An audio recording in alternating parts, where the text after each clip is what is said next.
All right, welcome to the Dire Den. This is episode 3. Here with Mike. I'm Brad, and this is our tabletop RPG podcast. Yeah. Today we're doing a little bit more about some of the One D&D stuff, which I don't follow that closely. You mentioned this one to me though, really caught my attention. I think druids and paladins are kind of I like hybrid things, so they're kind of one of my upper picks if I were to make a character, which I haven't had to make a character in a while. Hopefully I will soon. Forever DM problems now all of a sudden. But yeah, they updated something new with some of the features of the classes, and we're gonna go over those a little bit. Yeah. So Swap over. once you become a DM, it's hard to go back to being a player, right? Yeah. Yep. I've already figured that. I've started my own, and then all of a sudden, all the players are like, "Cool, all right, this is our game now." I'm like, "Wait, no, someone else make a game so I can be a player too." Like, what's happening? No, at least a one shot, maybe a one shot. No, I'll get there eventually. We'll see. Yeah. But yeah, they just released it. I think it was like February 20 something, very recent. And I think they're having feedback here in about 10 days. So I'll probably give them feedback if I disagree with some of the stuff, which I've heard some of the things. And we'll see, how it plays out. But yeah, I'm just gonna swap over to the actual page itself. So yeah, like I said, this thing is about the druid and paladin stuff. There's also a little bit of information in this as well about like some of the feats. I think you were talking about last time where you like level up and you get these certain feats abilities as well. But that's kind of like older news. Is just included in there just so people can understand it a bit more. The class groups was something that they identified in, I think, the first playtest release. Yeah. So that to help players kind of identify class roles a little better. So you have your expert, which is the bard, ranger, and rogue. You have your mages, which is sorcerer, warlock, and wizard. You have your priest, cleric, druid, and paladin, and then your warriors, barbarian, fighter, and monk. Mm-hmm. So Which I'll probably eventually look at soon. I have so much homebrew in my games already, and I'm busy, so I don't have time to really play test a whole lot of things. But yeah, I'm actually curious since they grouped the barbarian, fighter, and monk together in warriors, um, and if the hit dice are going to be the same for the groupings. right, because monks So are monks D10 or D8? I forget. monks are D8 now. Okay, So I'm wondering if if by grouping them together, if there's going to be matching hit dice in yeah, those like groupings. a buff to monk or a nerf to barb. Just everyone's a 10 or something. Yeah, I didn't think about that. That's kind of interesting. Yeah. Which would also kind of stink a little bit for uh I guess, yeah. So stink for warlocks if they get down to a D6. It would help wizards and sorcerers a lot if they get bumped up to a D8 though. That's Um, true. and then yeah, the barbarians and stuff like that. But yeah, I'll look at that later. This is more about the druid and the paladin stuff. So yeah, Yeah. it says the class group is the priest, like we were just talking about. Still wisdom primary ability, so it's still a wisdom caster. I wonder if that means the priests. I wonder if that means there'll also be like different. They'll probably stay the same casting thing for paladin and stuff like that too. Um, yeah, just a little information about the druid class, blah blah blah blah. I'm looking here at the level stuff that happens as you increase level. It looks like the subclass is at 3rd level. Wasn't it 2nd level before? Am It I was, crazy? yeah. Yeah, so that's been moved to 2nd level. But you get Okay, wild shape right out of the gate. So you get your that's wild shape nice. at 1st level, and then your subclass at 3rd level. So that's definitely a switch. I would say for multi-classing, that could be good or bad. Because I know there's a lot of classes that like to multi-class with a little dip of druid, or I'm assuming that with cleric they also moved it away from level 1, the subclass. Right. So you get your and with cleric in 1 D&D, you're getting the divine domain at 2nd level instead of 1st level. Mm, So okay. you can't do the 1 level dip into cleric and pick up a whole bunch of abilities for just 1 level. And it looks like that's what they're trying to fix with that. They said they wanted wild shape right out of the gate for Druid because Wild Shape is like the iconic ability for Druid. Hmm. I mean, that makes sense. Yeah. Yeah. And one thing that's different is this that you don't just get the Wild Shape ability, you get a channel nature ability. Okay, so it has like different effects using like the charge, I assume, which is probably explained down more. I'm just looking at the overview right now of just like the names of Yeah. things. Yeah, so I see Nature's Aid, Might of the Land. That's something new. And then yeah, you get aquatic forms, aerial forms. Tiny creature is after aerial form. That's interesting. So it looks like their proficiencies and their skill sets that they can choose from are pretty much the same. Simple weapons. You get an herbalism kit off the bat, though. I think that might be new. It's not tied to background or whatever. Yeah, the first level is the channel nature. The magic of nature infuses you, tapping into that power. You can create various magical effects. You start with one such effect, Wild Shape, which is described below. Other Druid features give additional channel nature effect options. Each time you use this channel nature, you choose which effect to create from among those you have from this class. You can use it twice, regain one expended use when you finish a short rest. That's kind of cool. And you regain all expended uses when you finish a long rest. You gain additional uses when you reach certain Druid levels, as shown in the nature channel nature column of the Druid table. If the channel nature effect requires a saving throw, okay, that's kind of cool. There's going to be something that's coming up here in a second that's like attacking with a channel nature thing. The DC equals your spell save DC from this spell's class feature, or this class's spellcasting feature. And then it goes into Wild Shape. Everyone knows Wild Shape. Casts as a magic action. Interesting. So there's going to be different types of action. By the way, I should preface that I haven't read most 1D and stuff. So this is like all these tiny little details. Like, if you know about it, let me know. Because I'm reading magic action. I don't know if that means now you'll have different action economy of a magic action versus a normal action, or if that just means like, oh, it just counts as like a spell. So it can be like counterspelled or something. Yeah, we don't know for sure exactly what all goes into the magic action yet, but it Okay. does seem like they are differentiating that for the action economy. And it might simply be that a magic action like takes up your action, right? As Okay. just so that could just be a wording change for better clarification. So Gotcha. like when you multi-class and your fighter is able to make two attacks with their one action, Yeah. you know, so it's like um, you know, your attack action allows you to make two attacks because of multi attack, but magic is a magic action, Got you. Okay. and that so it might just be a wording change, but we haven't seen fully, but there could be some other things attached to that, like you said, like being able to dispel a magic action instead of just dispel a spell. Because with monster creation, we're seeing them give monsters more magical abilities Hmm. instead of relying on the spells, so the stat block is easier for the DM. Um, but if dispel magic can dispel a magic action, then you'd be able to dispel those creatures' magical abilities. So you'd still be able to dispel magic on a vampire, for example, who's trying to do something, even though it's not technically a spell anymore, because that change was only made for efficiency of the game. So it would Hmm. suck to be able to take away a player's ability to dispel magic on a creature who would otherwise be casting a spell. Yeah. If that all makes sense. You start knowing one form, Animals of the Land, which is detailed in Wild Shape's section later in the class description. You stay in that form for a number of hours equal to half your Druid level, or until you use the Wild Shape again.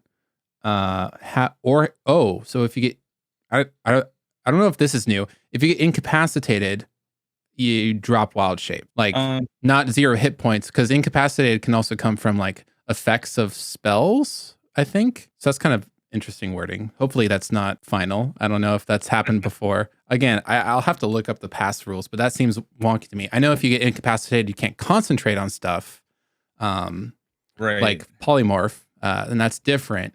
But I figured if there was something that like for example, what's it called? The AoE spell that puts everybody in a stupor. It's level 3. The hypnotic pattern. Yeah, yeah. I think that gives the incapacitated effect. Yeah, incapacitated is a condition. Yeah.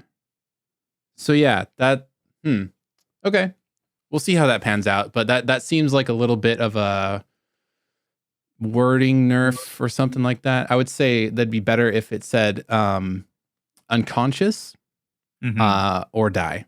Then that's when the wild shape might, go away. But incapacitated, it seems like you might be able to dispel it or counterspell it, and you might be able to just hypnotic pattern someone off of it or something similar of that kind of nature. So that seems kind of weird to me. You can also end wild shape as a bonus action. While in the form, it's game statistics. Everyone knows this. It replaces your stats. Your ability to handle objects is determined by the form's limbs rather than your own. You retain the personality, memories, blah, blah, blah. Everyone knows these things. I don't need to repeat myself. But here's the thing that I heard about that is a little bit upsetting to me and very, very specifically worded. You lose access to all of your other features, such as the ability to cast spells. That's fine. You can continue to concentrate on one, but the fact that it says you lose access to all of your other features. Right. That would ruin my next character that I wanted to make. And I mentioned this to you. I wanted to be a barbarian. I wanted to be able to be a barbarian and in animal form, like, primal rage, rage in my animal form as a bear, be an angry bear or other animals. And with this wording, you don't have access to the rage feature anymore when you're wild shaped or other similar things. Yeah. And I think that's the thing that a lot of people don't like. So I would imagine that that's going to get some negative feedback when the survey comes out. Yeah. I don't like that either. I would definitely put that in my survey comments. That's definitely a nerf because like you used to be able to do your class features while you were in wild shape. So yeah, you're gonna have to play your bear barbarian before you guys switch from 5th edition. Yeah. Or like, I guess I'm trying to think of what other class features could, work in tandem. I don't know if you were able to use like cleric features like divinity in that form, stuff like that, or I think so. Because I always wanted to do like a Kung Fu Panda kind of character, where a wild shape into like play a monk's druid because they're both wisdom based. Wild shape into an animal and then use all the monk's martial arts features. Oh yeah, that sounds fun. So you like turn into a tiger and be like stunning strike and all the different monk stuff. So hopefully that might get reverted because I think you also mentioned this, I believe, last time where you said Druid was like this representation of classes. It was the least played class across all in D&D, if I'm not mistaken. Right, at least on D&D Beyond, yeah. Yeah, so that it was the least played class. So. I don't think this is good. That part is going to help push the class. It says there's a little design note. It says, in the previous Unearthed Arcana, the cleric's version of Channel Divinity offered a number of uses equal to the character's proficiency bonus. That number is too generous for a multi-class character who could only take one level in cleric and then gets ever-increasing uses as the character gains levels in another class. In the Druid and Paladin, we have therefore given Channel Divinity and Channel Nature a number of uses tied to the class rather than a proficiency bonus. When we release the next version of Cleric, you'll see similar treatment there. We will also address multi-classing issues in other classes when we revisit them. That wording, I wonder if they're going to change also like cantrips from other classes. I know that's kind of like a trope is like, 2 levels in Warlock, my Eldritch Blast is better than any weapon that I've had so far because of those 2 levels. It doesn't matter if I'm a 17 fighter, my Eldritch Blast with that invocation to add my charisma modifier. Yeah, I'm just going to blast everything now. Yeah. So maybe that's wording for other things like that. So let's see here. At first level, Druidic, you knew Druidic, a secret language of the Druids. Cool. Others spot the message, like you can leave messages behind. So kind of like Thieves' Cant, it sounds like. People can make a successful 15 DC intelligence investigation check, but can't decipher it without magic. So they can see that it's there.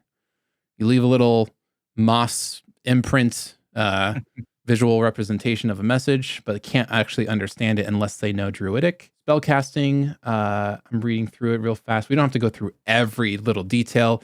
It seems like it's somewhat the same, but they have a prepared spells, which says you automatically know. It seems like this. You have the following spells prepared, and this is just already there: Cure Wounds, Druidcraft, Produce Flame, and Thunderwave. Alternatively, you can prepare 2 0-level spells, also known as cantrips, and 2 first-level spells from your choice from the primal spell list. So you have baseline those 4 spell. All right, 1, 2, 3. Yeah, those 4 spells, the 3 cantrips and the 1 level 1 spell. Oh, wait, Thunderwave is a level 1 spell, right? Or is that a cantrip? Yeah. I'm thinking of some other thunder thing. Cantrip. Yeah. Baseline, and then you get to add 2 other level 1 spells and 2 other cantrips. And level 1. Seems all right. Yeah. So I mean, that's not too different than what the Druid gets now. Yeah. And then whenever you finish the long rest, you can meditate, replace the spells, which is a great feature for their class, cleric class, stuff like that. Just being able to adapt and just have, pull from your spell list what you need that day. But it says any spell. I wonder if now that they're saying 2 0-level spells, if they call them spells, I wonder if that's going to mean that you can replace your cantrips now on long rests with that wording. That would make sense, because wasn't that something that they added in Tasha's, that you were able to replace cantrips? I know you could for certain classes. I didn't realize it was every class. Yeah, I think most of with the Tasha's update, I think those included most of the classes could swap out cantrips when they leveled up. So, when you level up, this one says just when you finish the long rest, though. Oh, okay. Yeah. Huh. Yeah. So that's interesting. So calling cantrips 0-level spells might, that might just be there to clarify confusion, or it could actually have some, some feature and or consequence attached to that. Yeah. At second level, this is where it's starting to get newer things that we haven't had before the Druid class, called Nature's Aid. You learn 2 more ways to use your channel divinity or channel nature. I almost said channel divinity. Healing Blossoms and Wild Companion, each of which is described below. Healing Blossoms as a magic action, again saying magic action. You channel healing energy that appears as blooming flowers. Choose a point within 30 feet of yourself, and spectral flowers appear for a moment in a 10-foot radius sphere centered on that point. Then roll a number of d4s equal to your wisdom modifier, minimum of 1 die, and add the dice together. The total is the number of hit points you can distribute to creatures in that sphere. You decide the number of hit points that are restored to each of those creatures, deducting the healing from the total. Okay. Cool. Like a little AoE panic heal, I guess, which can get up to 5d4. Yeah.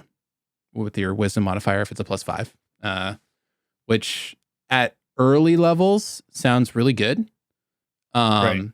Later on, not too sure. And I don't know.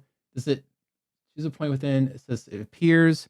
It doesn't say that it stays and you can just use more of the D8s in later rounds or something like that. I can't tell if it's an instantaneous thing that disappears and you have to use all those D4s instantly. Total is the number of hit points.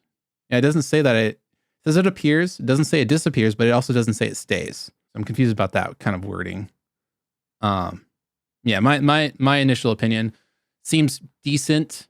Early levels for when there's not a whole, especially if you roll perfect stat and you have off the bat like a plus 4 or possibly even 5 depending on how your game stats are happening in your campaign. Off the bat, having a possible multi-target 5d4 healing thing sounds okay. You only have the 2 uses of it though, including in your wild shape. So you kind of have to determine if you want to use one or the other. Early seems good. Later on, probably falls off very quickly. Right. Doesn't seem like you're gonna use this past, like 6th level or something. Yeah, and again, it doesn't specifically state if it like if you had a flower patch that just appears, and if this is how I would run it, you have it appear and it just stays there, and I would imagine it could work kind of like healing spirit, or maybe Right. even like the paladins lay on hands, where it's just there until all the healing is gone or something, or a certain amount of rounds or something. Because Yeah. having it out That's there how. but not being able to use all the healing like at once, or like it's just a one and done, like I don't know, that seems kind of weak compared to the other options from what I'm gathering. Right.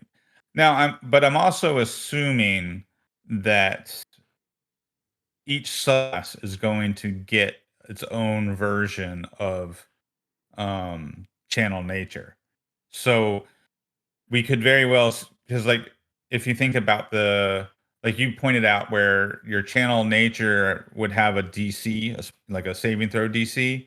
Hmm. So say like the wildfire druid. In the previous design, the wildfire druid could use their wild shape to create their, their flame spirit or whatever it was.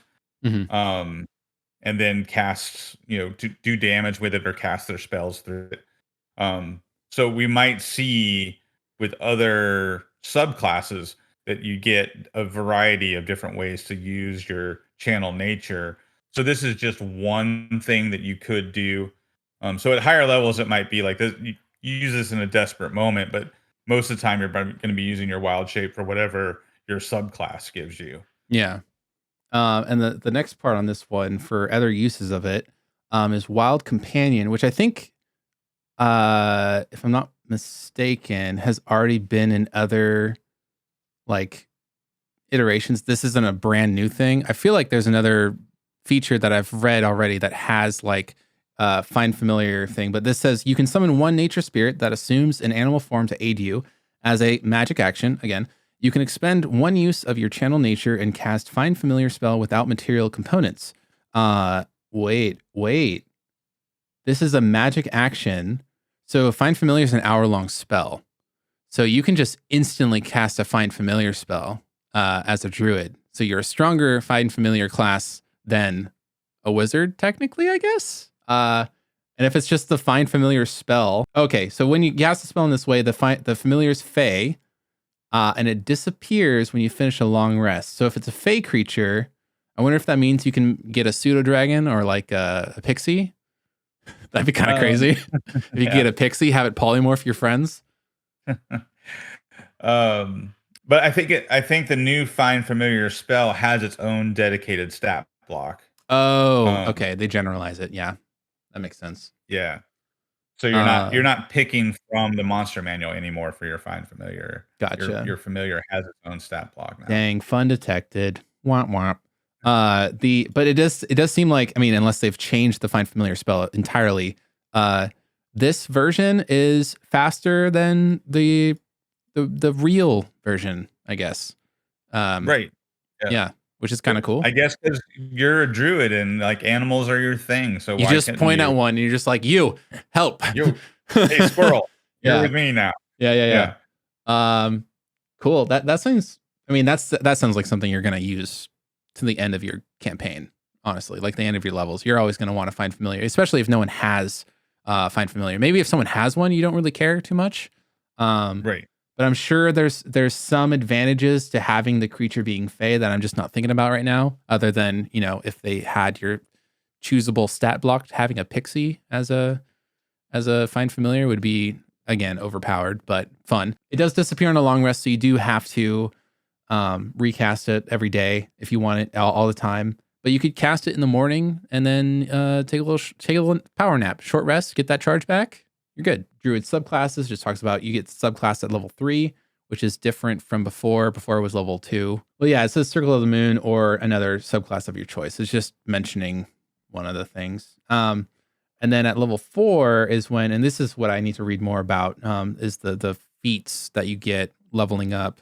You get the ability score improvement or another feat of your choice. Oh wait, no, this is just the normal thing. This is not what I was thinking about. The leveling up feats that you get automatically or whatever it was. Yeah, there's that.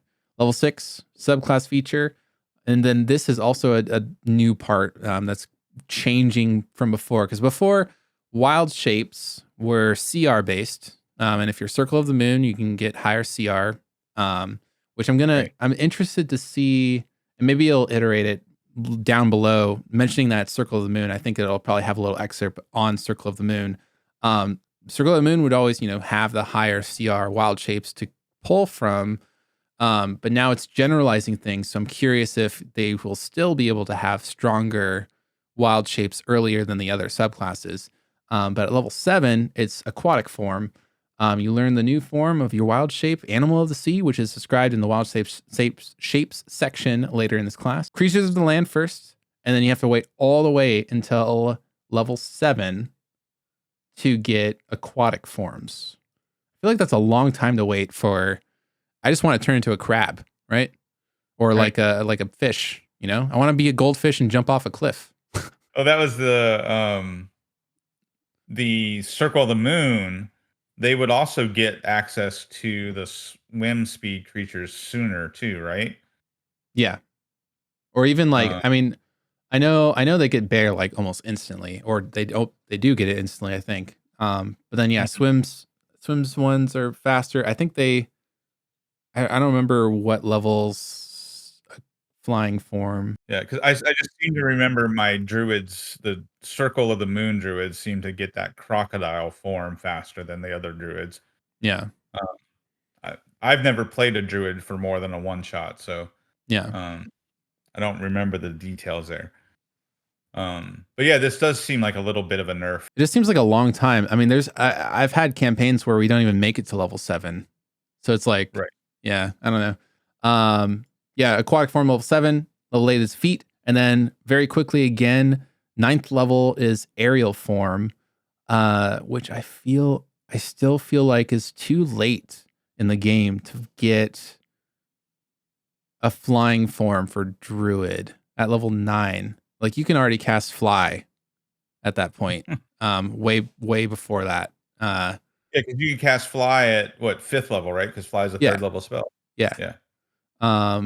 I feel like this is my opinion. I totally passed up something at 5th level, by the way. This seems really good. Might of the Land baseline, your connection to the land deepens, empowering the Animal of the Land forms in your wild shape. You unlock that form's climb speed and multi-attack. So as a druid, you just get multi-attack in animal forms now. Right. I totally passed that up. Yeah, well, so that way you can be your bear that gets 2 attacks, or your monkey with the climb speed, or a spider with the climb speed. But it puts it off until 5th level, where used to be Circle of the Moon could turn into, the brown bear at 2nd level and have multi-attack at 2nd level, which, was way more powerful than anything else at 2nd level, really. Yeah. Which I guess it'll probably talk about it later on, but and I've heard complaints about this too. They kind of dumbed down wild shaping, and it's just general, like they're saying, aquatic form, aerial form, land form. It's no longer like you can be a hyena or a bear or a badger. It's just like you are the form. They all have the same stat. It doesn't matter the flavor anymore, which is cool and less cool at the same time. Like, sometimes it would be cool to have this creative benefit of thinking of one thing as opposed to another. But now it's just like, your large, ferret form is the same strength as your bear form. you can do the same damage. Swole ferret. Yeah. Well, and so that's like, again, I can see both sides. Like one side, you have the fact that this streamlines the game and makes it easier, so that your druid player have to be going monster manual and looking at all these stat blocks. Yeah. But then the flip side of that is you take away some of that creativity of like, well, I want to be a spider so I can web something, Yeah. right? Or I want to be one of the cat forms so I can pounce, Or have like and dark knock vision things and over, yeah. right? So Yeah. hey, we're fighting on a bridge. I want to be able to be the dire wolf or the cat so I can knock things prone Yeah. and then push them off the bridge.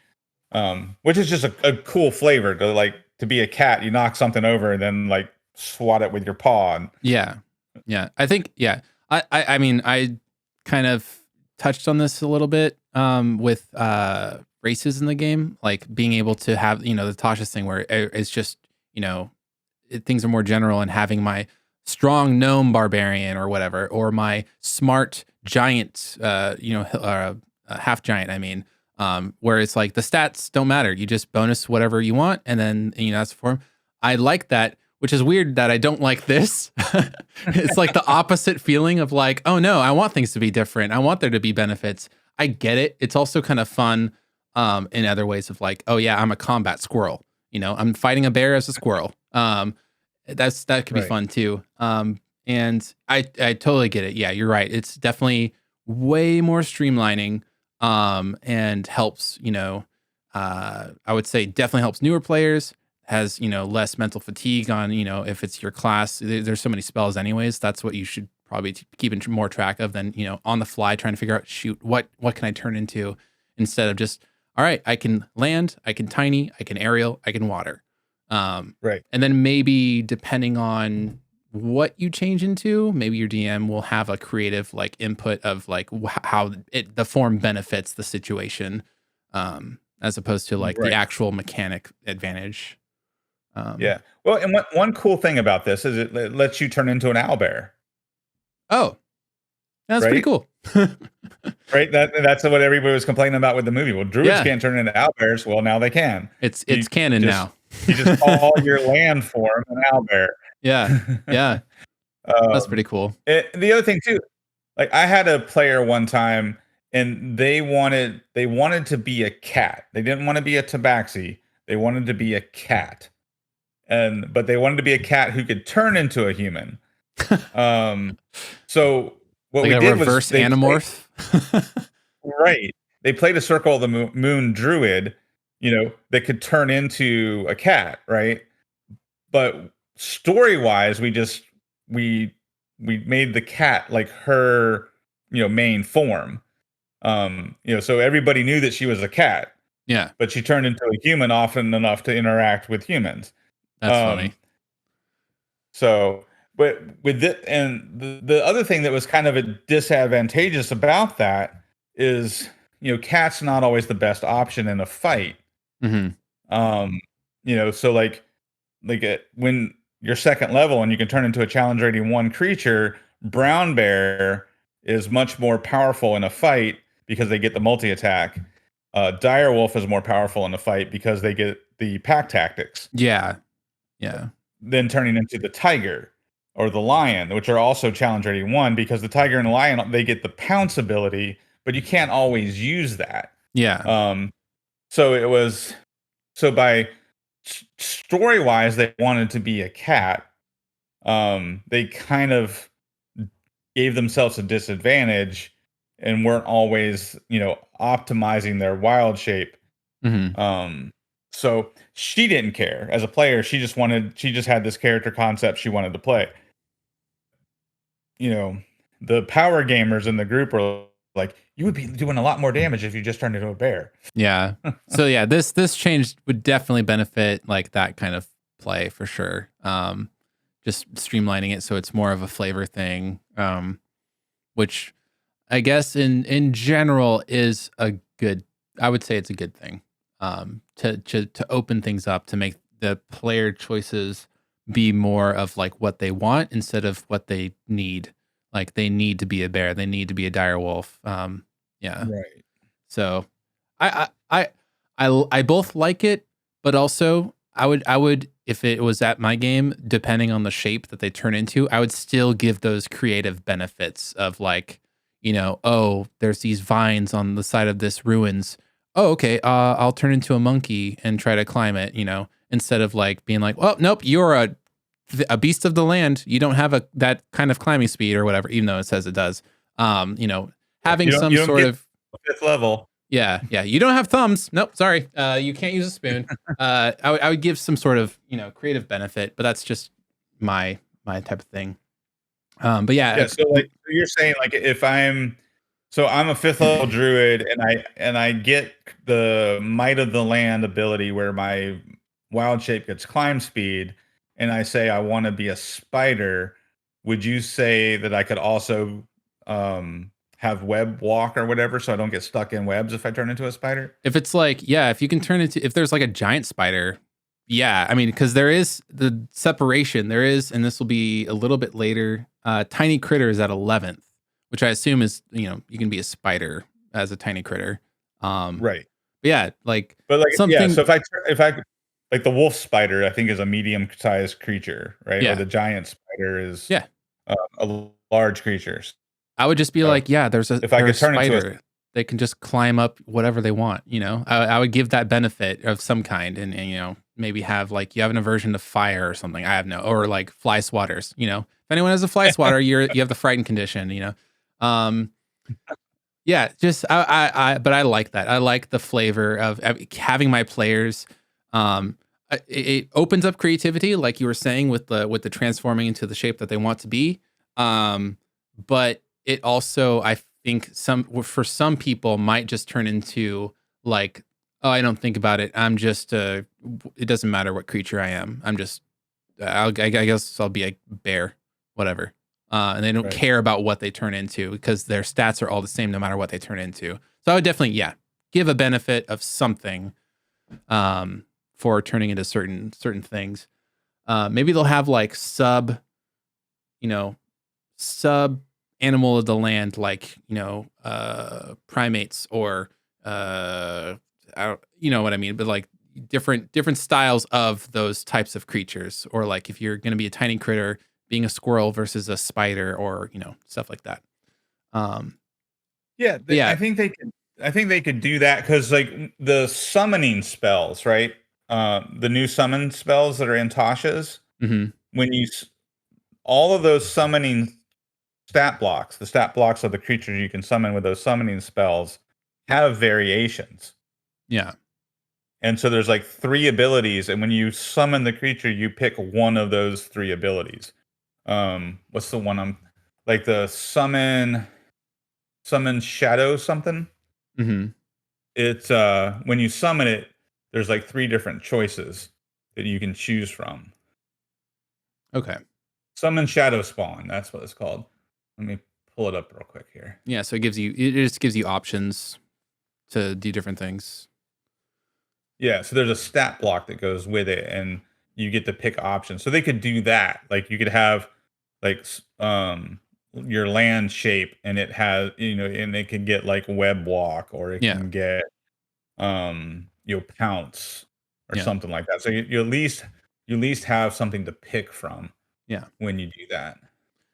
Yeah. I think keeping some sort of flavor benefit or different like variable forms within that section of a form, it would be a good thing to have, just to open things up if you decide to. It doesn't have to be game breaking like the multi attacks or damage die, but like having little benefits too, depending on what you turn into, might be good. Yeah, 9th level aerial form, and then like I said before, 11th level tiny critter. But the tiny critter has a little stipend at the end that says if you turn into a tiny creature, oh, and this is funny. It says when you transform into a wild shape form, you can make it tiny. So you can be a tiny bear. You can be a teddy bear. That's kind I of can be fun. a tiny owlbear. I can be a Yeah. baby owlbear. Yeah. Yeah. But it says specifically, if you do so, you can stay in that form no longer than 10 minutes. And the damage you deal in that form is halved. So it's more of just like probably, sneaking around or doing something specific. Right. Because it said before the wild shapes last for an hour every level, or what was it again? Wild shape. Where are you? Wild shape. Why am I not seeing it anymore? Is it all the way up? Oh, there it is. It was an number of hours equal to half your druid level. So a lot quicker of a wild shape, fast burning life. But it's probably just meant more for, sneaking into the rafters and listening to a conversation, or, going into a crevice that no one else can fit into, just to, unlock a door from the other side or something like that. Right. Yeah. I definitely think what they're trying here are the complaints where people have said, well, the druid just turned into a spider and crawled on the ceiling and mapped the whole dungeon and then came back. Yeah. I mean, Which, yeah, but it's kind of weird. One of those as weird things. Sorry, you go ahead. I think we're going to say the same thing anyways. Yeah, as a DM, I would be like, well, how much of that can you remember? Now, if you're a druid who can wild shape into a spider and you have the feat that gives you like the perfect memory, I'd be like, sure, you can crawl around the whole dungeon and remember the whole layout. You specifically built the character for that. Yeah. Yeah.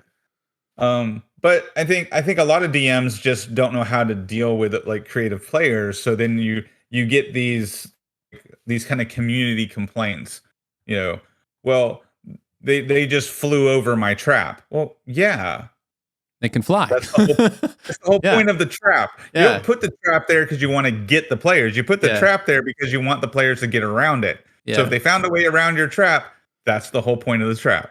You know what I do is for players that don't have like the insane memory. I mean, they can roll for memory, trying to map things out. I've straight up given my players a notepad and been like, all right, here's the map. I hide it.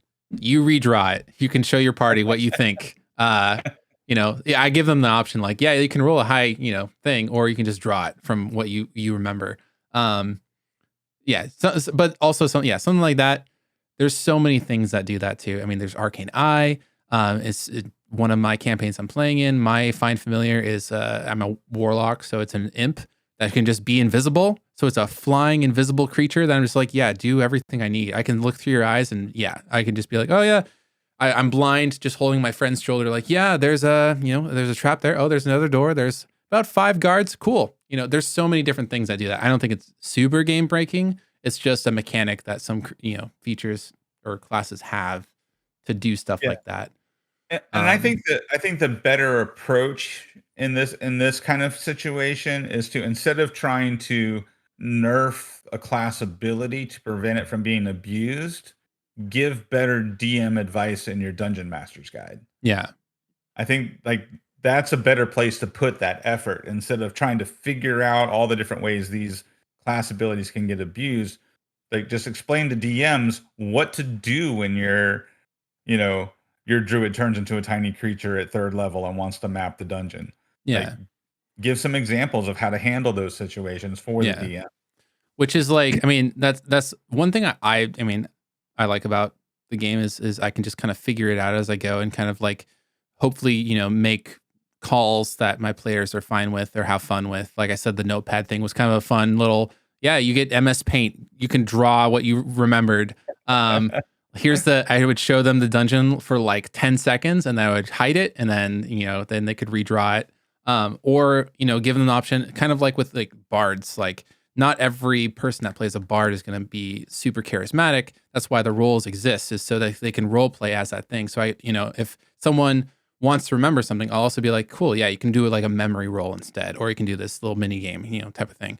Right. But yeah, having those in there to help people kind of figure it out as a DM would be definitely like just suggestions, maybe not hard rulings of like they have to roll, they have to draw, but just give them like little suggestion things as a little side note as like possible, answers to something like that. But yeah, 10 minutes in that form, so they can't just like go through like you said, and the damage you deal in this form is halved, so you can't be a wrecking ball of a baby owlbear, but you can if you do little hits here and there. But that's also pretty fun to think about as well. Tiny critter, you can make an aerial form tiny as well. So you can be like a tiny flying. You can be a bat and then be like a tiny, even tinier version of a bat. Stuff like that. Yeah. Yeah. So you could do a dragonfly, or you could do, you know, a tiny fairy dragon, right? Yeah. Because whatever, because we're not defining. So that again, you're leaving room for some creativity.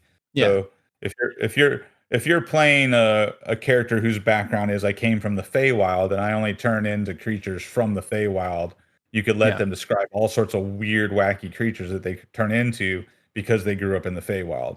Yeah. Um, I also think that this again, this is 11th level though. I think getting tiny at 11th level is way too late.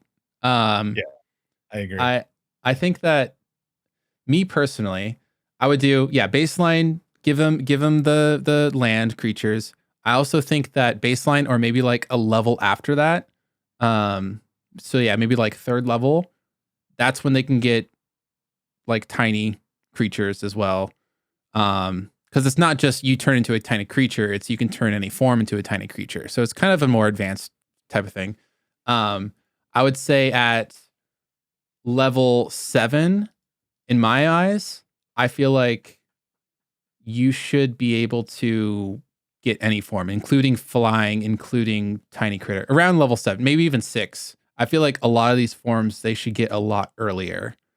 Because I Yeah, think at 11th level, having a tiny critter, being able to finally turn into a spider at level 11, like you're not going to use that as often as the answers that everybody else already has at that level. Probably like your wizard can do whatever they wanted to do mapping wise.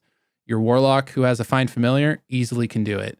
So yeah, I think that's me personally, and it sounds like you agree. 11th is way too late for tiny creatures, right? Tiny critters, I should say. yeah.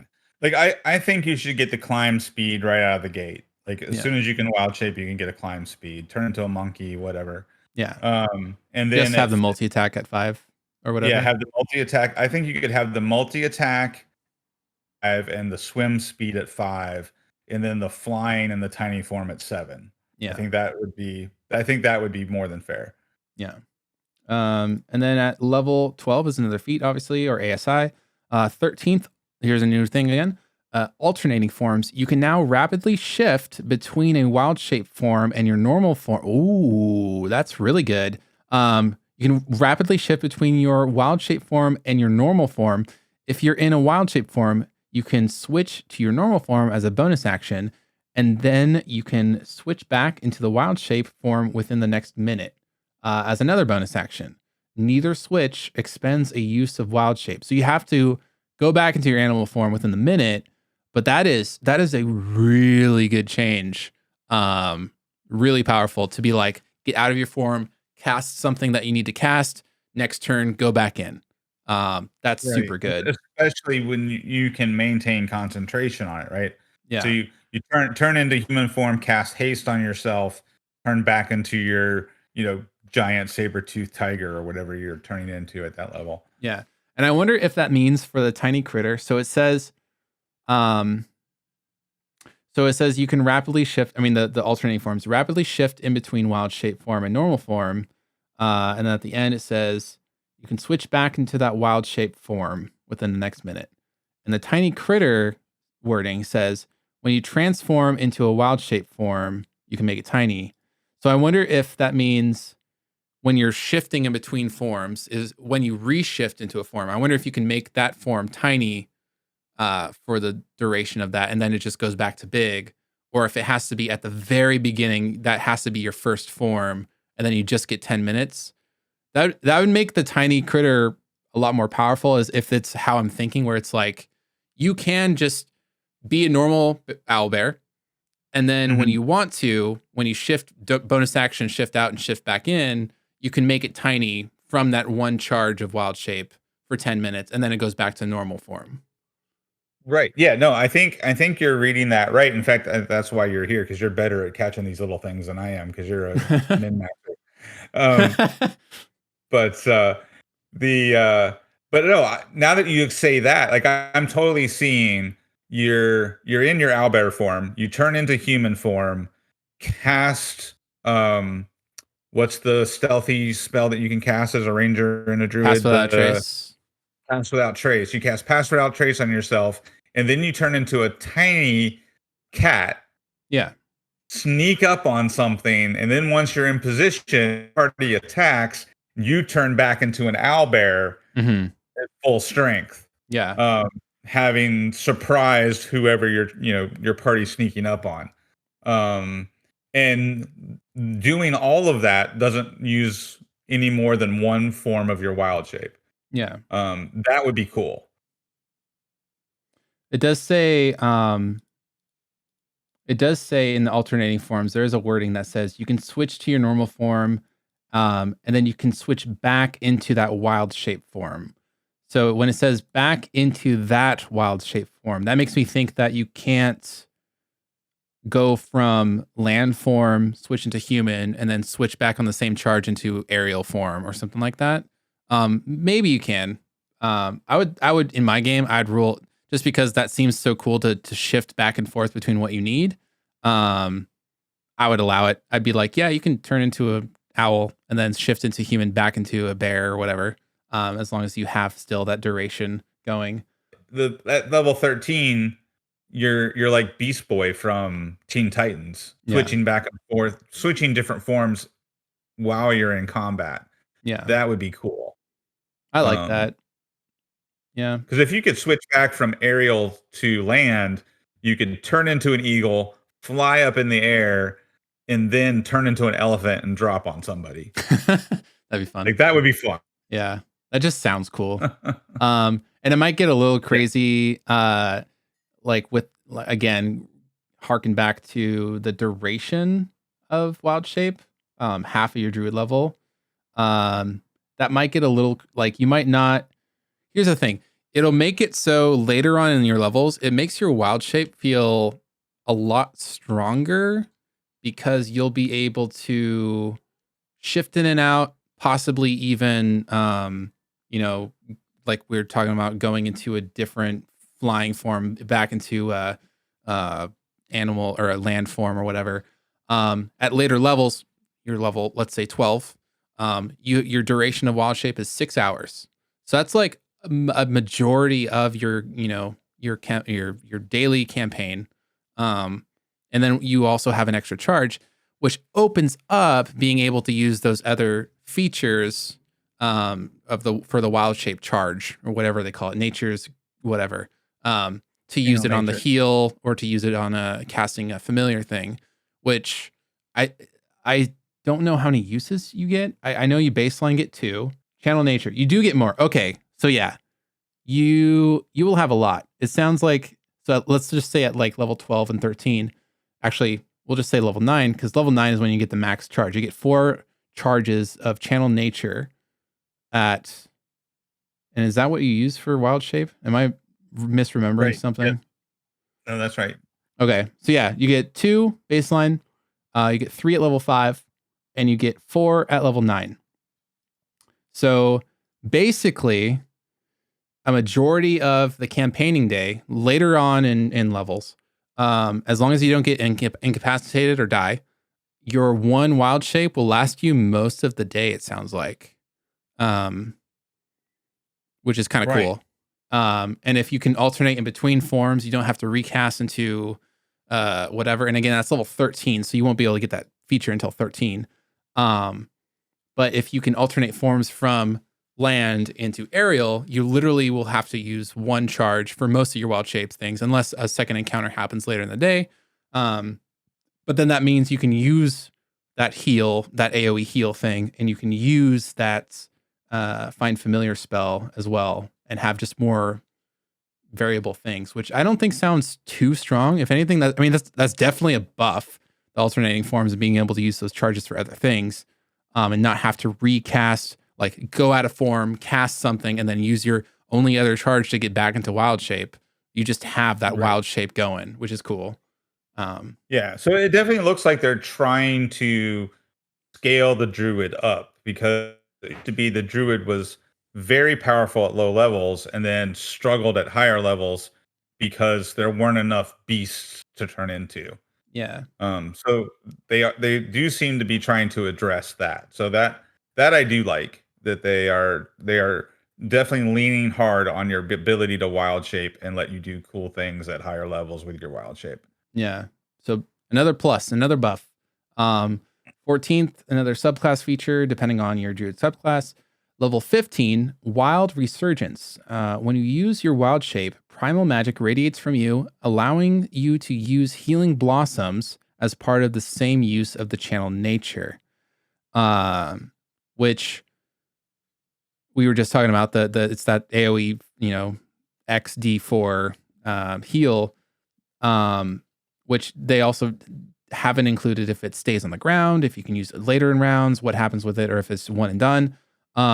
Also, this wording, I don't know if that means that you just get it for free or it means you can use that. It says allowing you to use it.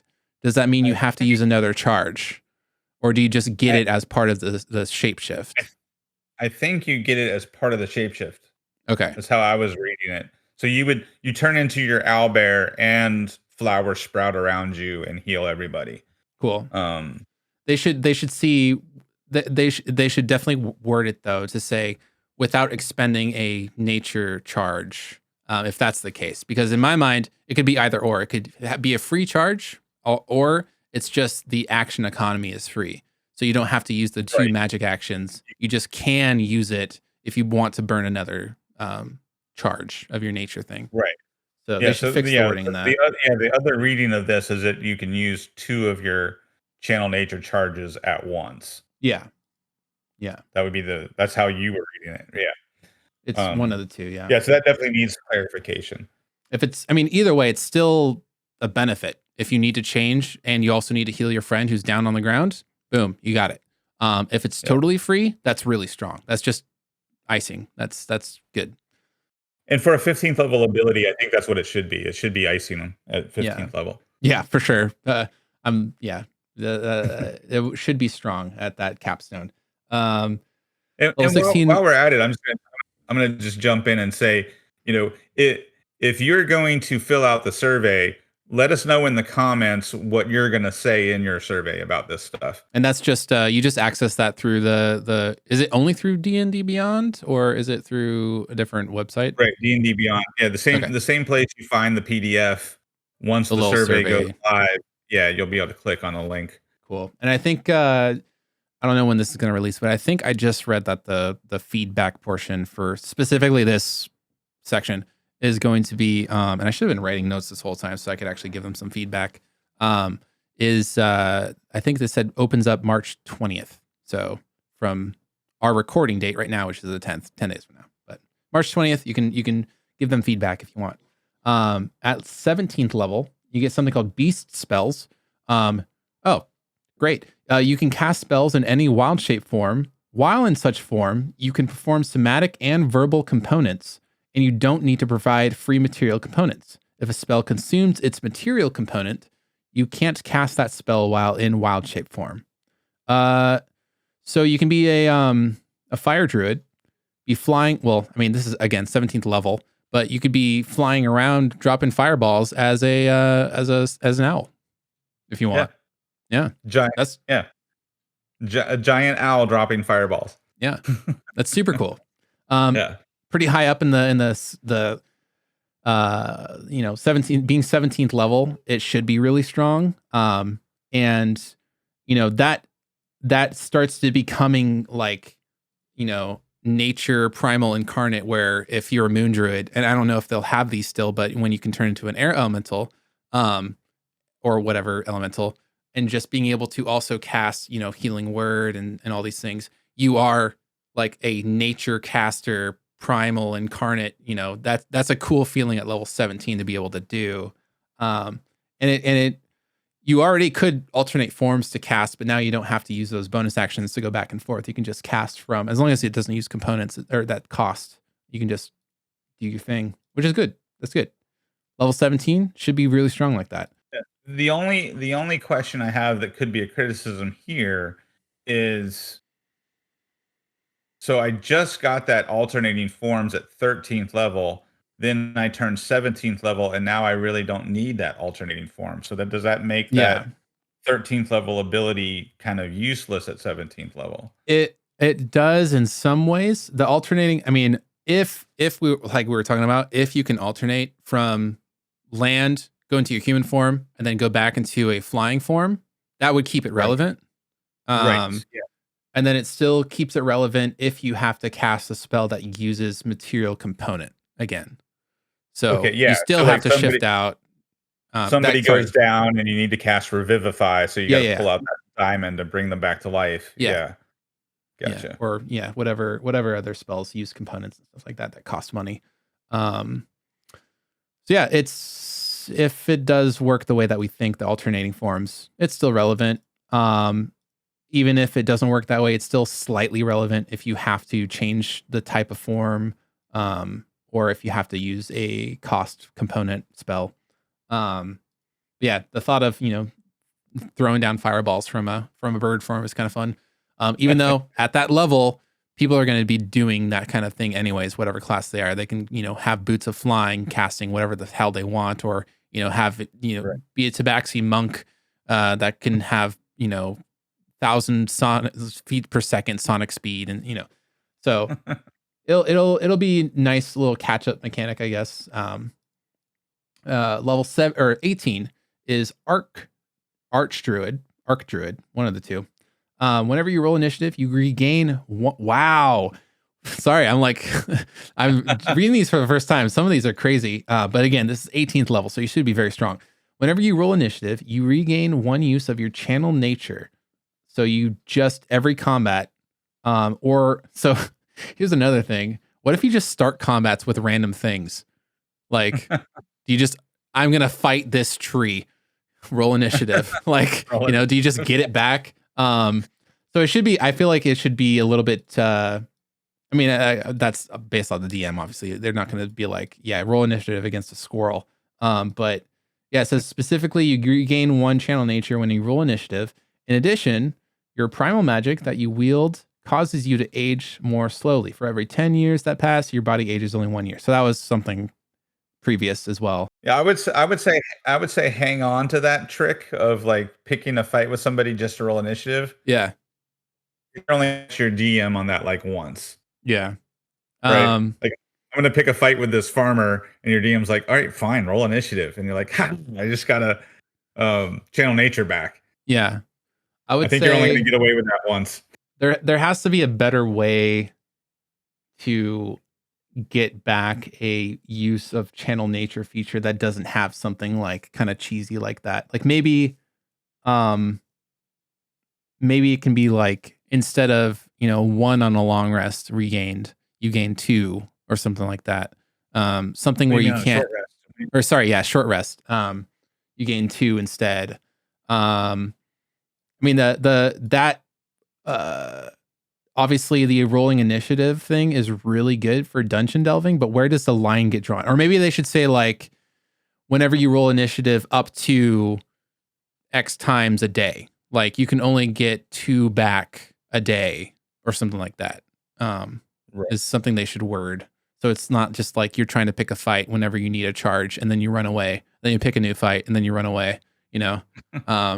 That's almost like coffee lock status where it's like, you just keep on doing this weird repetition just to get back resources.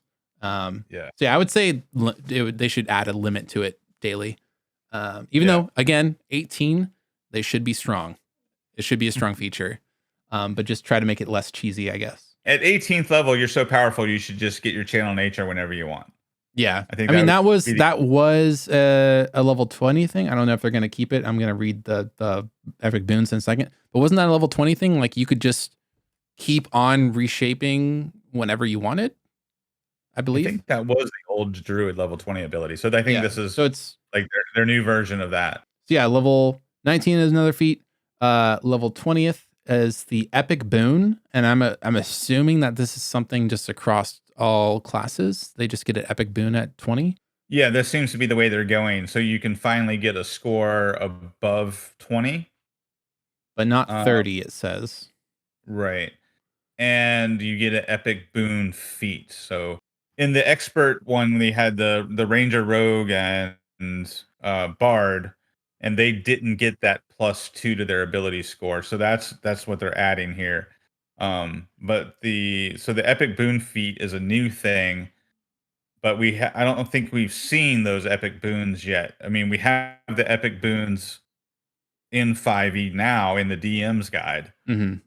but I don't think we've seen any of the One D&D epic boons yet. Gotcha. So to be determined if they're awesome or not. Which They at level better be awesome 20, at level. yeah, they should be. If not, I'm just gonna homebrew. Whatever, we'll make something. And then looking down, we're finally at the page showing the wild shapes. Which I guess I should have scrolled down to as we were passing by these. This just has, and this is something that we were talking about flavor wise. I'm gonna benefit my players if they turn into certain forms, so it's not all just one thing. But animal of the land, small, medium, or large terrestrial animal, but they all have um, the same armor class.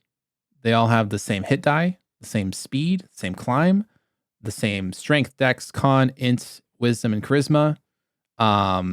Which is interesting. Okay, this might be really strong. It says strength and dex are equal to your wisdom scores. So Right. when you turn into a combat creature, which I guess doesn't, I mean, dex isn't going to affect your armor class as a beast, but the fact that if you have a 20 wisdom, you have a 20 strength and dex automatically. Right, and It's kind of crazy. you're adding that +5 from your wisdom modifier to your armor class. So you're Yeah. 15 armor class, 20 strength, 20 dex. Yeah, so the druid with a 20 wisdom is turning into a pretty powerful animal. Yeah.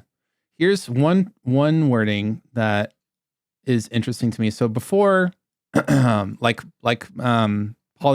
or wild shape, you would have a new, and this is why I wanted to make a barbarian or a druid barbarian that could turn into like a snapping turtle, something with really high HP, is have that high HP and half the damage.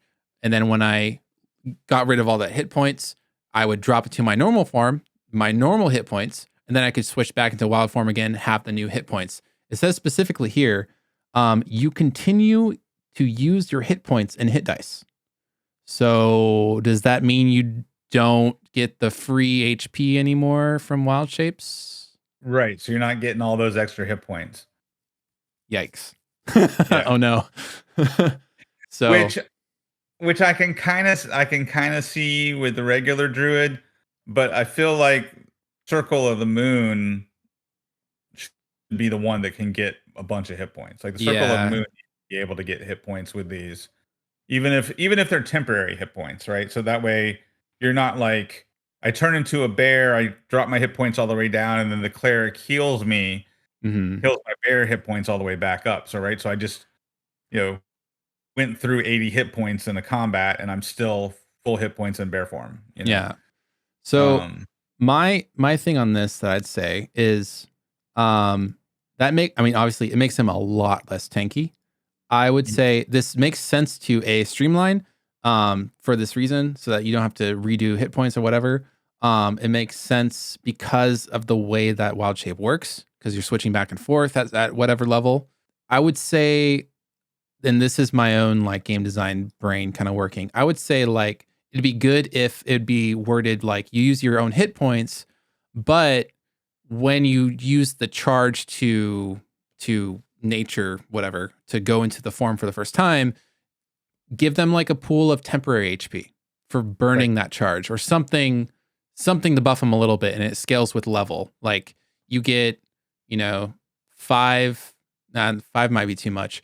You get like 5, or maybe yeah, Druid level halved. You get 5 HP per that number. 5 temp Yeah. HP per that number. So like almost like yeah, I don't know. Yeah. Yeah, I think you should get like, I would say 3 temporary hit points per druid level for using your channel divinity wild shape. and then the Circle of the Moon would get like 5. Yeah. Like Yeah. No, the that's regular druid would get like 3 temporary hit points, and then the Circle of the Moon druid would get 5 temporary hit points per yeah. level.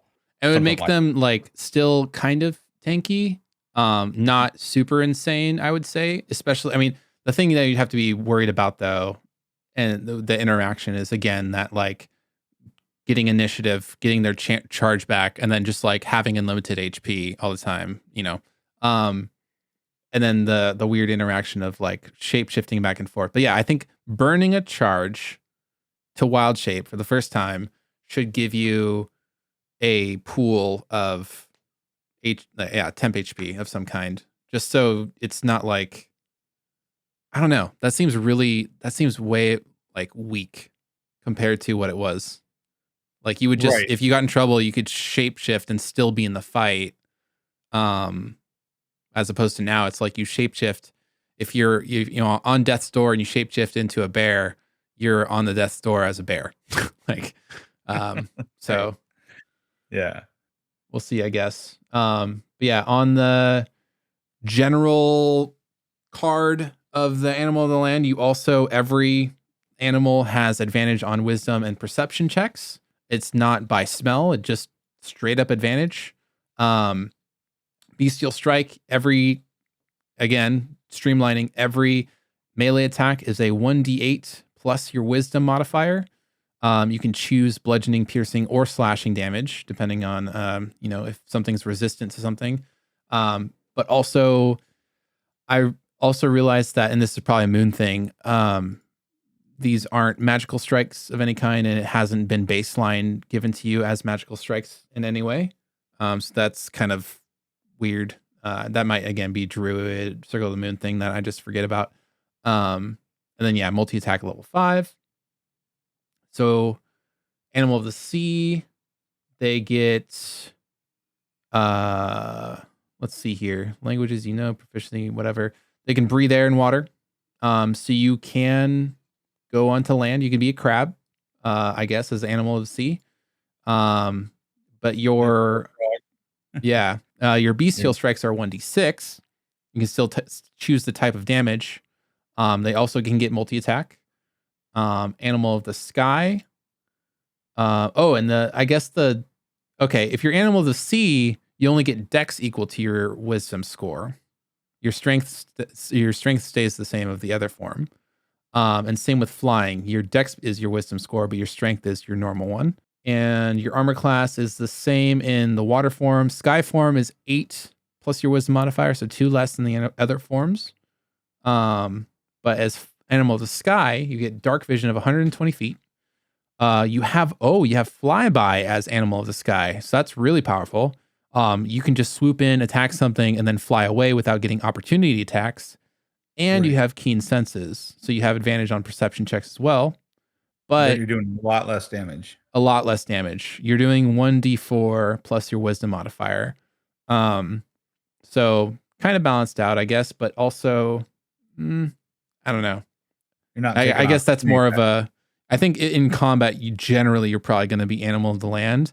But if there's not a way to make your strikes magical, you're probably not really attacking in that form later on in the game, I would assume. But also thinking about Animal of the Sky, and if you go into tiny form, you're rolling 1d2s. So yeah. Dragonflies don't hurt that. Yeah.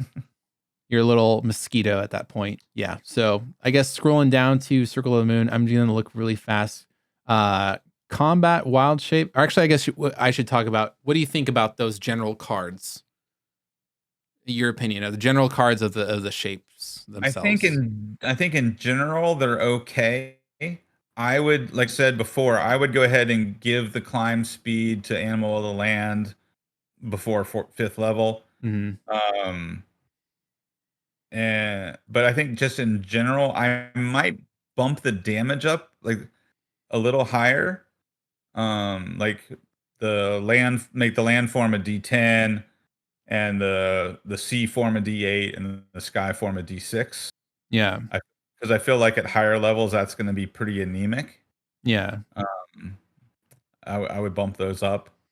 Or if they like made it so you can like somehow use your like your weapon, it empowers your strike somehow on your animal form. Because that's one problem that I've had with druids. They're meant to be adaptable. They're meant to be versatile, but at the same time, like your strikes aren't gonna scale up in any way. It doesn't like become magic and then like, oh, later on you can do something to, you get a pauldron that, I mean, I would do this in my game. You get a pauldron that in your animal form gives you, it's like a +2 sword or something like that. Like you get a bonus. There's no way that I've known at the moment that you can give bonuses to attack stuff as a druid, melee wise and stuff like that. So Yeah. Yeah, just quick thinking as far as a fix, I might, like we talked about earlier, bump the the sea form and the sky form up earlier, mhm. and then later on in the place of one of those, increase the damage, double damage dice once you get to level, what is it, 13 or whatever. Yeah. Um So, like if I go back up here and look at, so if you got aquatic form at 5th level and tiny and flying aerial form at 7th level, then at like 9th and 11th level, you could increase the damage dice on your wild shape forms. Something along those lines. Because I think I yeah. think I think just overall the whole thing's a little too weak Yeah. compared to what we're used to for the druid. And it makes sense. Like they're meant to be adaptable. They can go into form. They can be melee. They can go out of form. They can cast things, and now they can shift back and forth all the time. They can be small. They can cast from form at a certain level. They can have so many charges. They can AOE heal, or they can have a find familiar. They are really like they can do a lot of things, but nothing super well. And I think that's one of the problems with Druid is that like I mean, I would say after like level 5 previously, in my opinion, they really start to drop off compared to other classes and their specialty fields. Like you're not going to do as much damage as a fighter. You're not going to do much Mhm. damage as a barbarian. You're not going to cast as many cool things that can alter, reality as a wizard later on.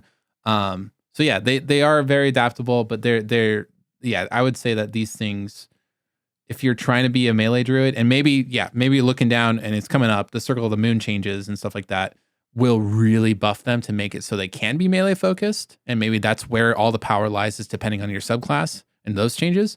But Yeah. yeah, as a baseline, like if you wanted to be a non-circle of the moon druid, but also still have the ability to melee combat in your level 10, having non-magical 1d8s seems kind of bleh. I don't Yeah. know. So Yeah, I'm with you there. And it might be like that might be the design space they're going for, is that your subclass is really going to determine your style.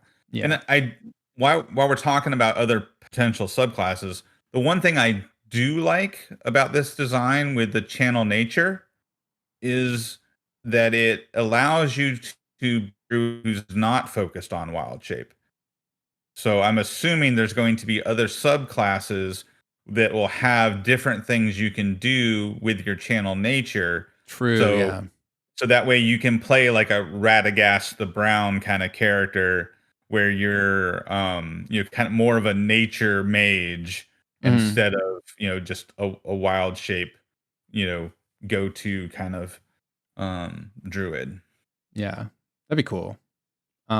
Which I guess we can start But yeah, looking at this circle of the moon. Circle of Moon, yeah. Everyone knows Circle of the Moon. I think it's like the number one most popular subclass of Druid. Um, they get at 3rd level combat wild shape, which they can. I don't know. So I should have the other page up, or if you can pull the other page up, because I have, it's on the OBS thing right now. The previous Circle of the Moon stuff. But at 3rd level, combat wild shape, you have learned magical techniques that allow you to transform quickly and channel magic protection while transformed, giving you these benefits. So I kind of sneak peeked as we were talking. I was like, oh, they can do this before the level 17 feature. That's kind of cool. So abjuration spells. While you're in wild shape form, you can cast any spell you currently have prepared from the abjuration school, provided the spell doesn't require material components. So at level 3, as a moon druid, you can have kind of a, obviously only abjuration, but it's a feature that you normally wouldn't be able to have until you were level 17. And your abjuration spells are the ones that are going to buff you. Yeah. Right. That's kind of They're cool. the ones that are, those are the spells that are going to give you temporary hit points or a better armor class and that sort of thing. And again, I don't know if you can look for me to compare if anything's added or the same or brand new. I assume that's brand new. That is new. I'm also pulling up the Circle of the Moon Druid now. Okay. And this I assume is new too. Quick attack. And this is again level 3. This is pretty a strong early on thing. You can use one unarmed strike as a bonus attack. Now it says unarmed strike and it's underlined. I don't know if that means that you still get a D8 because you're not armed as a bear anyways. Like, is that D8 just your paw? Or does it mean unarmed strike like the 1D4 plus strength type of thing? I'd assume and hope that it just means another D8. And that would be more consistent with the existing Circle of the Moon Druid that can turn into that bear form or pretty early on, like at second level. Mm-hmm. You can turn into a bear and get multi-attack. So that would at least be kind of comparable that you're now able to attack with your bonus action as Circle of the Moon. Yeah. And then at higher levels, once you do get multi-attack, you're actually making 3 attacks because you're getting 2 with multi-attack plus a bonus action. Yeah. And then you get a third thing called Swift Transformation. You can bonus action Wild Shape, which was already a thing before. But this is nice because it words it so, I don't know if this was on there previously. Sometimes you want to use your bonus action for something else. This specifically says you can use your Wild Shape as a bonus action or a magic action. So I don't know if before as a wild or as a moon druid you could do it either or. That is kind of nice to have that wording because there are some times where it's like, dang, I wish I had 2 bonus actions instead of my action. So that's kind of nice if it's a new wording on that. That is something the Circle of the Moon got that the other druids did not. Yeah. Was being able to use your bonus action to wild shape. So that's consistent with what we're used to from 5th edition. Yeah. And then at 6th level, this is a similar thing, not exactly the same, but elemental wild shape. Channeling ancient lunar magic, you imbue your wild shape forms with the power from the elemental planes. Whenever you assume a wild shape, choose one of the following damage types: acid, cold, fire, lightning, or thunder. While in that form, you have resistance to the chosen damage type, and the form's bestial strike can deal damage of that type rather than its normal type, with you choosing between the types when you hit. Your form also displays signs of the chosen damage type. For example, if you choose fire, your fur, oh, this is cool thematically and visually. Your fur in wild shape might flicker with harmless flames. You choose the details. So I think was it level 6 you could become an air elemental or something like similar before. Am I thinking that right, or is that like a level 10 feature? It's probably level 10. It was level 10 in the old druid. It was level 10 that you could just become a air, earth, fire, or water elemental. So it's kind of leading into that, which is this is okay. So this makes you a bit better melee combatant, obviously, because you can choose. It does 2 things. You can be like, all right, we're going against this fire lizard thing. I turn into this elemental bear. I have resistance to fire. And also every strike I hit, I can use cold. It doesn't say that when you turn into that type, you have to use that type. It says you can change the type every strike. So if you want to switch it up, you can. That's really cool. That your attacks are just whatever element you want, and then you can get resistance to a certain thing. Just thematically, the first thing I thought of is I want to turn into a storm storm wolf. So I'm going to switch back and forth between thunder and lightning damage. Yeah, and I look like a wolf riding in a hurricane or something. Like that. I think that's really cool. It's strong mechanically, obviously, really cool visually. Really like, and that's again this kind of makes me want that feeling from the Druid class that I've wanted for a long time, where it's like you aren't just, flowers and nature and talking to animals. You are the fury of nature itself. You are the elements, every single one. And this makes it so you can be whatever element you want. That's super cool. Yeah. And at 10th level, where before you could become air elementals, but now that everything's is condensed down to the types of animals, you're no longer able to become an air elemental, I assume. But it says elemental forces imbue your attacks. When you deal damage with your bestial strike, the target takes an extra 1d6 of the type of damage you choose from the elemental wild shape. This extra damage increases to 2d6 when you reach 17th. Oh wow, that's a big jump. This extra damage increases to 2d6 when you reach 17th level in this class. So I mean, I guess when you hit level 10, having, if you're your landform, 1d8 plus 1d6 plus your wisdom on each attack, with which you get 2, and then your bonus action, that's actually a pretty decent amount of damage. So that's 3d8 plus 3d6 plus 15 if you have plus 5 wisdom, which is pretty. It's pretty good at level 10, and you can make it whatever element you want to. Currently in 5th edition, you turn into a fire elemental. You're getting 2 attacks that are +6 to hit, so you're probably going to be better at +6 by those levels. And they do 2d6 plus 3 fire damage. Okay. Yeah, so that's actually, you're doing more damage with the new druid than you are with the old druid turning into a fire elemental. Yeah. But you're not getting the extra 102 hit points that you get right now in 5th edition for turning into a fire elemental. Yeah. And this is another contention of possible wording. It does say when you deal damage with bestial strikes, which I think it specifically mentions bestial strikes are your attack actions, and it's labeled on the card as bestial strike, which is a melee attack. But then under the quick attack, it says an unarmed strike. So I wonder if you don't get those benefits on the bonus action attack To the unarmed strike. I would rule, I would say, it's the same hit. You're not like fire, cold damage, just to slap this third one. It's Right. I would say it's the same thing. That doesn't really make a whole lot of sense if it's not, in my opinion. So Yeah. Otherwise, like if I have a DM who's like hard ruling this that way, I'd be like, well, I got to come up with a better explanation. So I'm going to be an elemental lizard. So mhm. my right claw is fire, my left claw is ice, and then my unarmed strike is my tail attack. I mean, it makes sense. 10th to 17th, that's a 7 level difference. It gets buffed. It's a pretty large buff, I'd say, at level 10.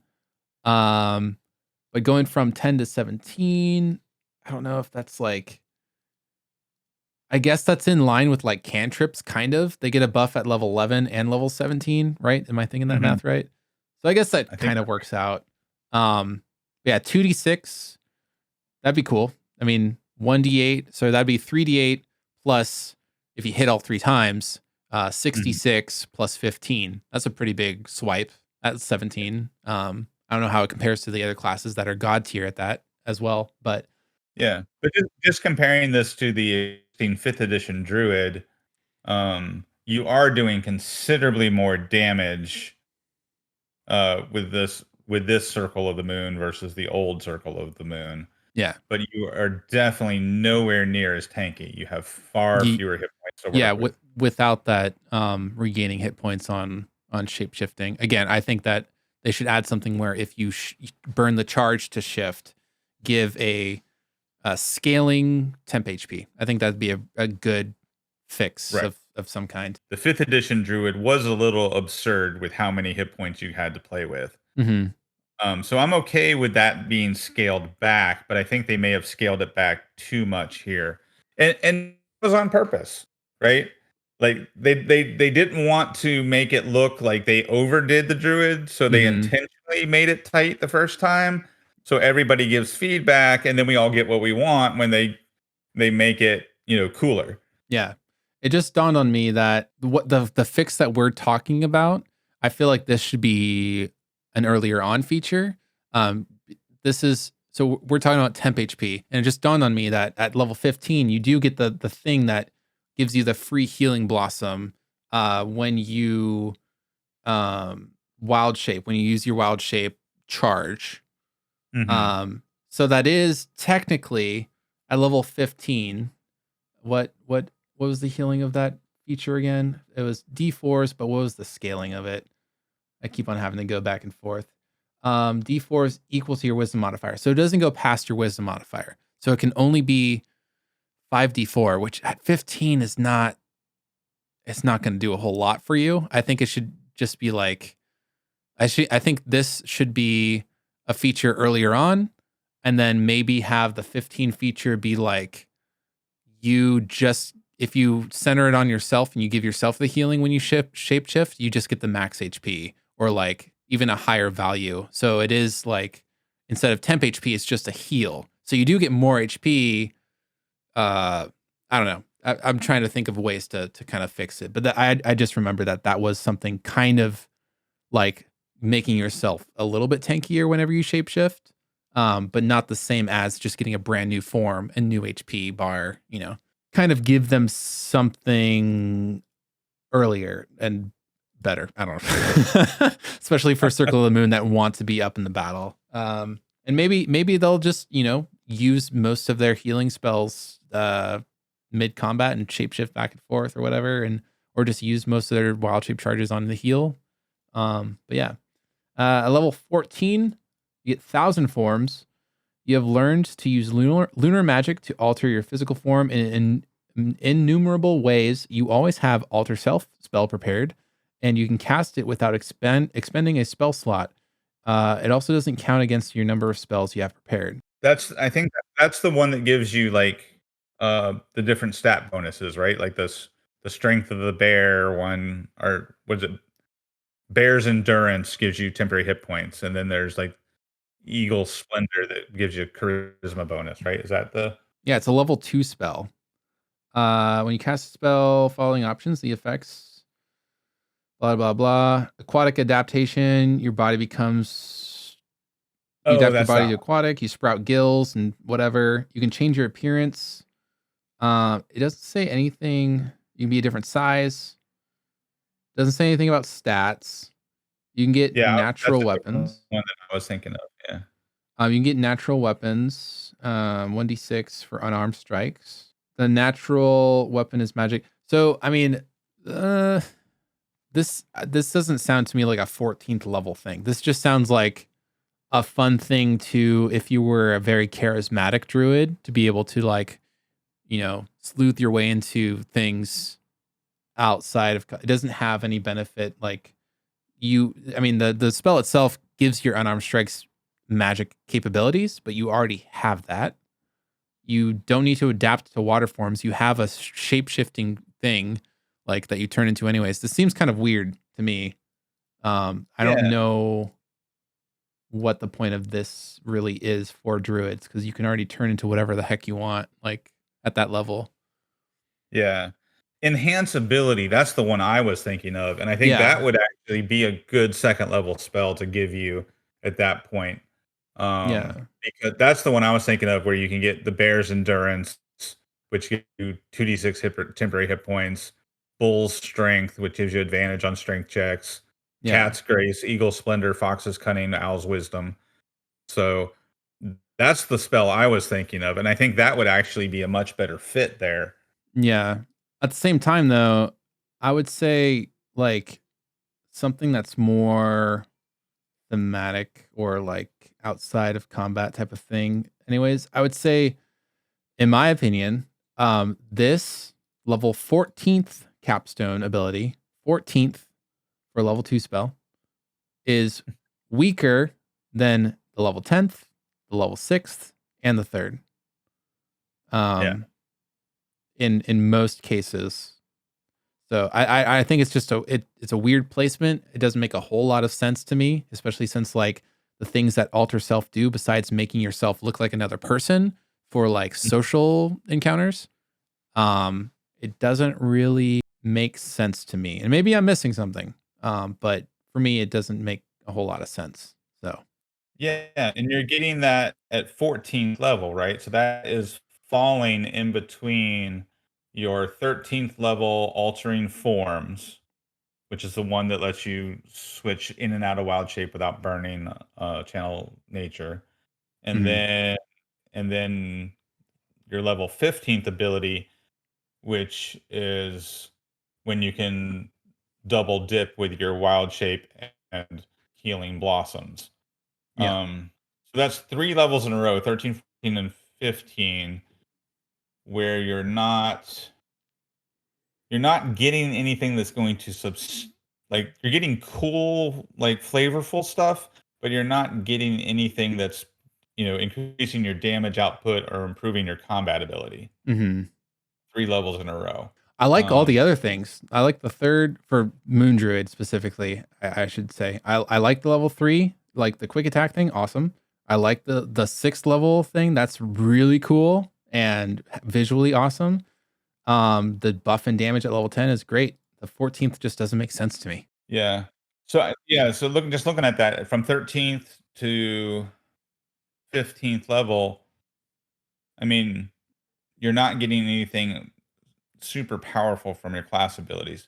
Yeah, you're Now, getting it from the may base class for sure. yeah, maybe that's to balance out the fact that you're getting 7th and 8th level spells at that time, Mm, which, those are some pretty nasty spells you have access to at 7th and 8th level.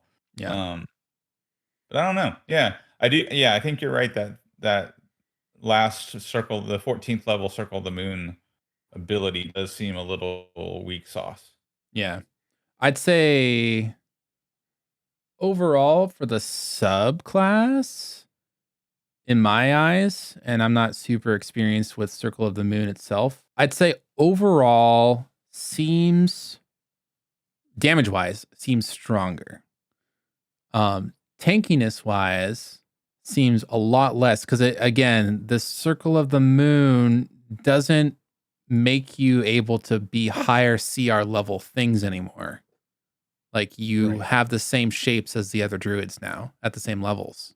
You Yeah. just have stronger hits and elemental hit shape things too, which is again really cool. I like that a lot.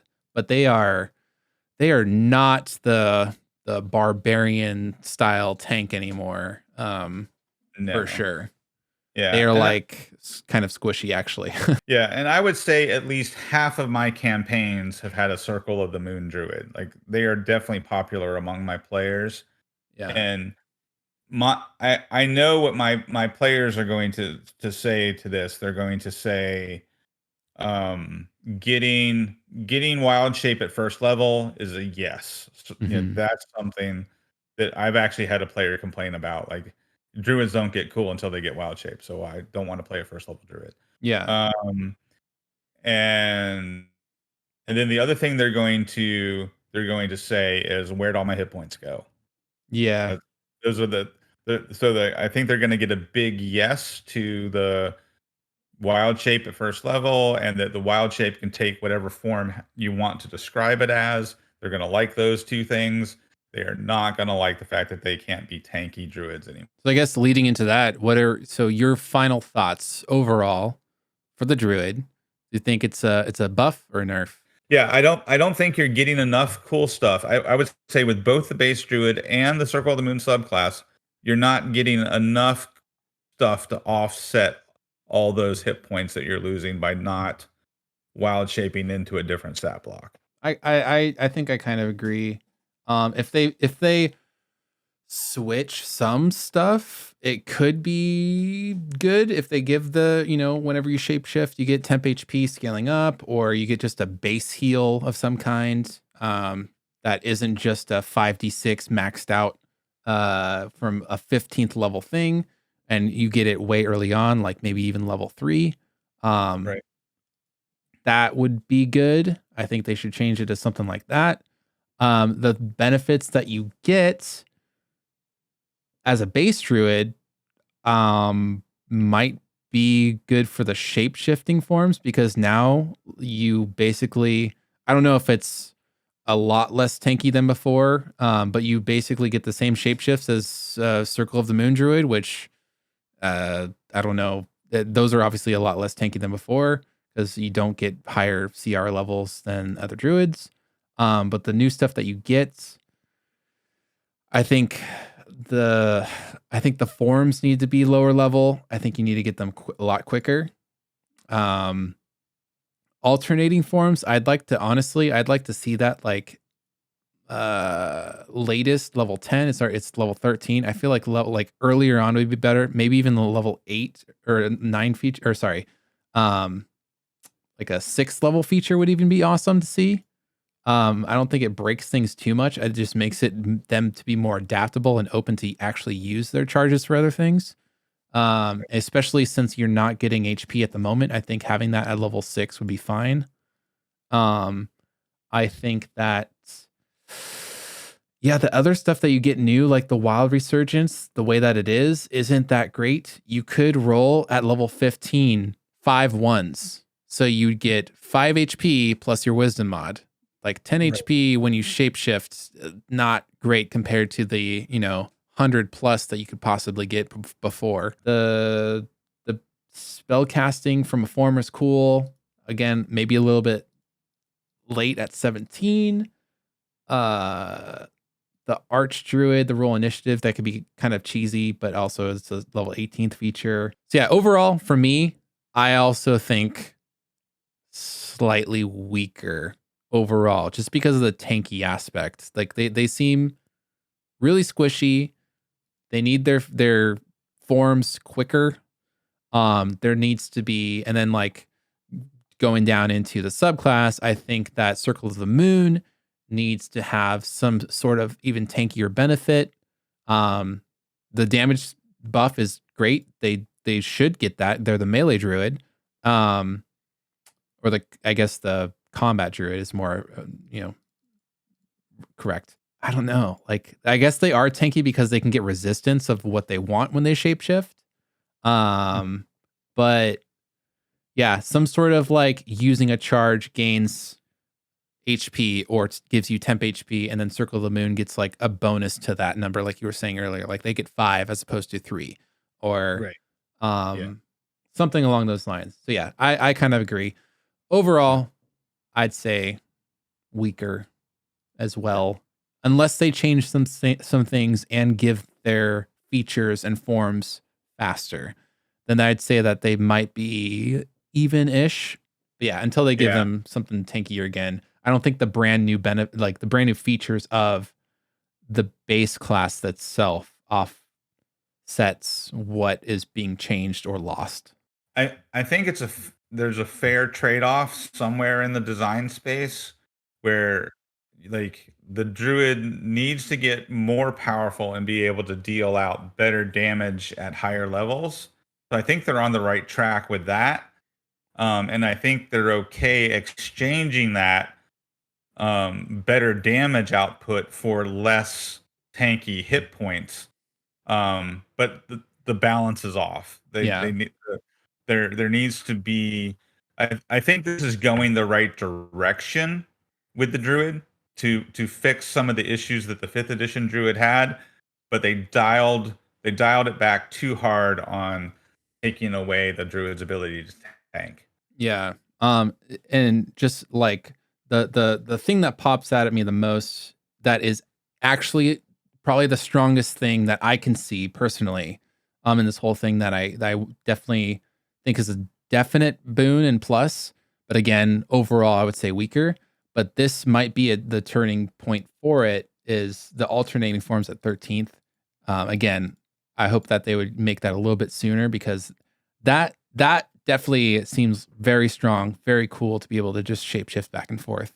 And yeah, maybe that'll be a huge benefit and maybe offset some of the things that are traded off. But yeah, I completely agree. They They seem very squishy. They are now a caster. Even if they're a moon druid, they can choose in a resistance, but they have an HP pool and limited charges of a heal that can maybe hit like a wet noodle, without any more benefits of their combat forms or wild shapes over other druids. They all just have the same wild shapes now. So yeah, I guess we'll see. But yeah, so tell us what you think in the comments. What are you gonna tell wizards when the survey gets unlocked in 10 days from now? And limit how many capital letters you use. Don't do all caps. This is awful.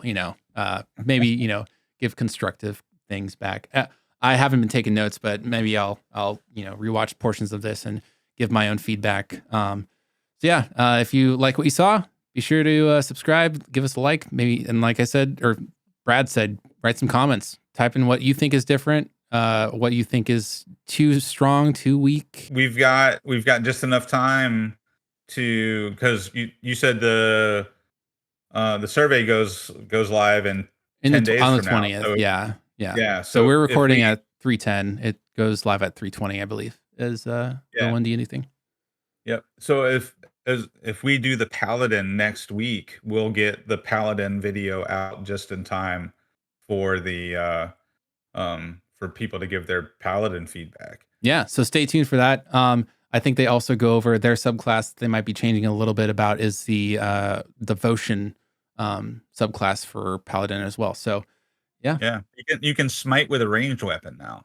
That sounds awesome.